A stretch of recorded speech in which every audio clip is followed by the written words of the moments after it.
జై శ్రీరామ్ అండి అందరికీ. నేను చెప్పేదే బ్రాండ్, నేను చేసేదే బ్రాండ్. నా టేస్ట్ ఈ ప్రపంచంలో ఉన్న వాళ్ళందరూ మెచ్చాల్సిందే.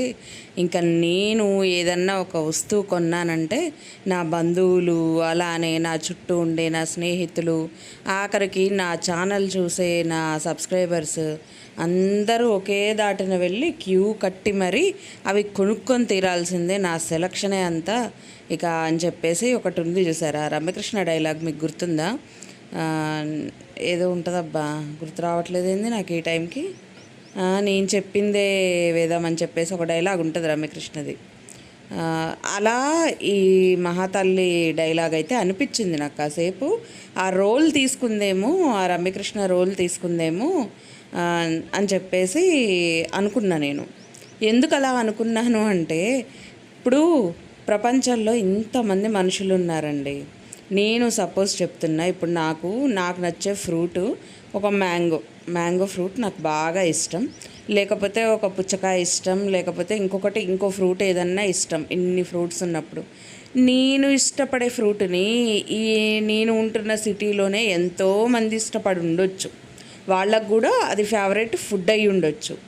సో ఇప్పుడు నేను తిన్నాను, నాకు ఇష్టం కాబట్టే వాళ్ళందరూ నాకు ఫ్యాన్స్ అయిపోయి వాళ్ళందరూ కూడా అదే ఫుడ్ని ఇష్టపడి తింటున్నారు అంటే అది జోక్ కాకపోతే ఏమవుతుంది చెప్పండి? చిన్న పిల్లగాడు కూడా నవ్వుతాడు.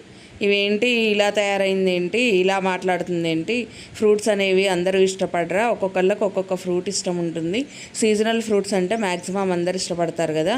అదేదో ఈమె సృష్టించినట్టు, అదేదో ఈమె తయారు చేసినట్టు, ఆ పంట ఏదో ఈమె ఒక్కతే పండించినట్టు, ఈమె తింటున్నట్టు బిల్డప్ ఏంటి అని చెప్పి 5 సంవత్సరాల పిల్లగాడు కూడా పగలబడి మరీ నవ్వుతాడనమాట. నిజమా కాదా? ఇప్పుడు మనకు అనిపిస్తుందా లేదా? ఈ ప్రపంచంలో ఇంతమంది ఒక ఫ్రూట్ని ఇష్టపడడంలో కొత్త, లేకపోతే ఇంకోటి లేదు కదా. కానీ ఎక్కడ కొత్త అనిపిస్తుంది అంటే, నేను చెప్పుకుంటాను చూసారా, నేను నా భజన నేను చేసుకుంటాను.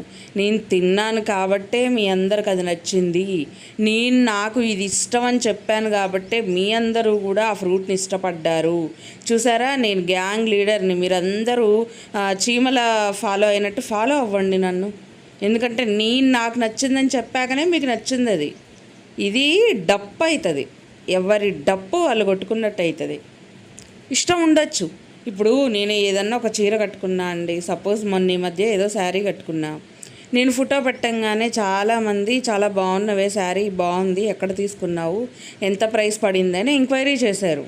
అరే ఆ కలర్ నచ్చి ఉండొచ్చు. ఇప్పుడు శారీలో 100 ప్యాటర్న్స్ ఉంటాయట బా, ఆ కలర్ నచ్చి ఉండొచ్చు, ఆ డిజైన్ నచ్చి ఉండొచ్చు, లేకపోతే ఆ మిక్స్డ్ కలరింగ్ అనేది వాళ్ళకి బాగా నచ్చి ఉండొచ్చు, లేకపోతే ఆ క్లాత్ నచ్చి ఉండొచ్చు. ఇన్ని ఉంటాయి. ఒక చీర నచ్చడంలో వాళ్ళకి స్పెసిఫిక్ మ్యాటర్ అనేది ఉంటుంది. అంటే వాళ్ళ క్లాత్ నచ్చైనా అడిగి ఉండొచ్చు, కలర్ నచ్చైనా అడిగి ఉండొచ్చు, లేకపోతే అందులో మిక్సింగ్ కలర్స్ పర్ఫెక్ట్గా మ్యాచ్ అయిందైనా అడిగి ఉండొచ్చు, డిజైన్ నచ్చైనా అడిగి ఉండొచ్చు. ఇన్ని ఉన్నాయి. నేనే చీర కట్టుకున్నాను కాబట్టి అది అందరికీ నచ్చుద్ది, అందరూ నన్ను అడుగుతారు అని నేను ఫీల్ అయ్యాను అనుకోండి, నా అంత మూర్ఖురాలు ఇంకొకటి లేదు. వాళ్ళు పర్ఫెక్ట్గా నువ్వు కట్టుకున్నావు కాబట్టే నచ్చిందని చెప్పలేదు. సో అందులో ఏదో ఒకటి నచ్చింది సంథింగ్ వాళ్ళకి. సో నచ్చినప్పుడు వాళ్ళకి నచ్చిన చోట కొనుక్కుంటారు, కాస్ట్ గురించి ఎంక్వైరీ చేస్తారు. ఇక అసలు మనం ఎక్కడ లేని తోపులము తురుములము, ఈ మాత్రం దానికే మనం ఫీల్ అయిపోయి ఇంకా నేను బ్రాండ్ అండి, నేను ఆ సెలక్షన్ ఎలా ఉంటుందో మీ అందరికీ తెలుసు కదా. నేను ఒకటి కొన్నాను అంటే మీరందరూ పొలోమని నా వెనకాల సంచులు తగిలించుకొని పరిగెత్తుతూ ఉండాలి. సరే, ఎవరో ఒకళ్ళు అక్కడి నుంచి వచ్చారు, వాళ్ళకు ఒక క్లారిటీ ఉండకపోవచ్చు. ఇప్పుడు మనం ఒక దగ్గర చేయించుకున్నాము, ఇంత అమౌంట్ అయిందని చెప్పాము, అదే అమౌంట్లో వాళ్ళు ఇంకో దగ్గర చేయించుకొని ఉండొచ్చు. వాళ్ళకి డౌట్ ఉంది, ఎందుకంటే అమౌంట్ ఏమో అంత పడ్డది, డిజైన్ చూస్తేనేమో చిన్నగా పెద్దగా తేడా కనిపిస్తూ ఉంది.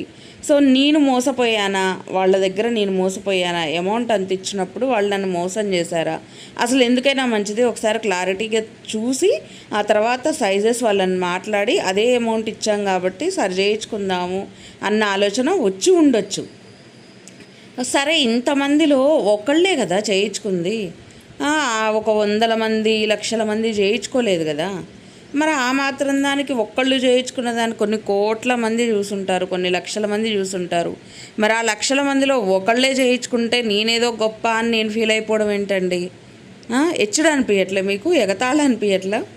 అరే ప్రతీదీ మన లైఫ్లో మనం సాధించే ప్రతీదీ, మనకు వచ్చే ప్రతీదీ ఏదో గిన్నిస్ బుక్ ఆఫ్ రికార్డ్స్లో ఎక్కించడానికి ట్రై చేసినట్టు ట్రై చేస్తారబ్బా. ఇప్పుడు ఒక ఛానల్ ఉందండి, నేను ఎప్పుడు ఇంట్రెస్ట్గా చూస్తాను, మ్యాడ్ గార్డెనరు చూస్తాను, అలానే సౌజీ గార్డెనింగ్ అని చెప్పేసి ఇంకొకళ్ళది ఉంటుందన్నమాట. వాళ్ళు బాగుంటారు, వాళ్ళ పేరు కూడా చక్కగా బాగుంటుంది. అయితే వాళ్ళ యానివర్సరీకి భార్యాభర్తలు ఇద్దరు కలిసి వాటర్ యాపిల్ అనేది కట్ చేసి ఆ బౌల్లో పెట్టేసి మంచిగా చూపించారు. చాలా మంచిగా అనిపించింది. అసలు వాటర్ యాపిల్ సైజ్ అండి, నిజంగా వాళ్ళు కట్ చేసిన వాటర్ యాపిల్ సైజు నేను బయట మార్కెట్లో కూడా చూసుండను. చాలా పెద్దగా ఉన్నాయి వాటర్ యాపిల్స్. గుత్తు ఉన్నా సరే ఒక గుత్తుకి దాదాపు 10 నుంచి 12 దాకా ఉండుంటాయి. సో ఆ 10 నుంచి 12 కాయలు కూడా చాలా పొడవుగా, చాలా వెడల్పుగా ఉన్నాయి వాటర్ యాపిల్ అనేది. మనకి చూస్తే అర్థమవుతుంది కదా, చాలా వీడియోస్ చూస్తున్నప్పుడు మనకి డిఫరెన్స్ అనేది అర్థమవుతుంది కదా. ఎంత బాగుంటాయండి వాళ్ళ గార్డెనింగ్ వీడియోస్ అయితే, మీరు చూడండి, చూస్తే మీకు అర్థమవుతుంది. సో వాళ్ళే మేము గొప్ప, మేము ఇంత పెంచాము, మాకు ఇంత పూత వస్తుంది అని చెప్పలేదు వాళ్ళు. తెలుసా అండి, పోయినసారి వాళ్ళ ఒక్క చెట్టుకి వచ్చిన వాటర్ యాపిల్స్ ఒక పెద్ద డ్రమ్ ఉంటుంది కదండి, మనకి వాటర్ పోసుకునే పెద్ద డ్రమ్స్ ఉంటాయి కదా, సో దాని నిండా నిండితే అండి వాళ్ళు ఏం చేశారో తెలుసా, అనాథ శరణాలయం దగ్గరకో లేకపోతే ఒక స్కూల్ దగ్గరకో మొత్తానికి వెళ్ళి చిన్నపిల్లలకి గుత్తులు గుత్తులు చొప్పున పంచారండి. అదండి ఆలోచన. ఇప్పుడు మనం ఏదన్నా చేసాము అనుకోండి, మనది మనమే సగం తినేస్తా ఏదో మిగిలిన 4 వేస్ట్ అవ్వకుండా ఉండడం కోసం పక్కోళ్ళకి పంచడం కాదు. అలా ఒక స్కూల్ పిల్లల దగ్గరకో అనాథ శరణాలయం దగ్గరకో వెళ్ళి వాళ్ళకి పంచితే వాళ్ళకి తిన్న సాటిస్ఫాక్షన్ ఉంటుంది, వాళ్ళు వేస్ట్ చేయరండి.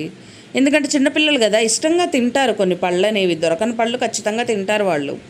సో అలా పంచిపెట్టారు. అది నిజమైన పంచిపెట్టడం అంటే నా దృష్టిలో.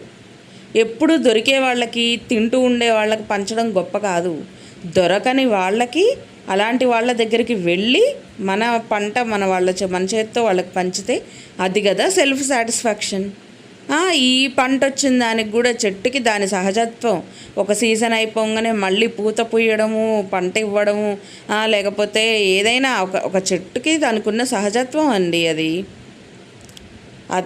దాని లెక్క ప్రకారం అది సీజనల్గా ఇస్తూనే ఉంటుంది, మనం తింటూనే ఉంటాం కదా.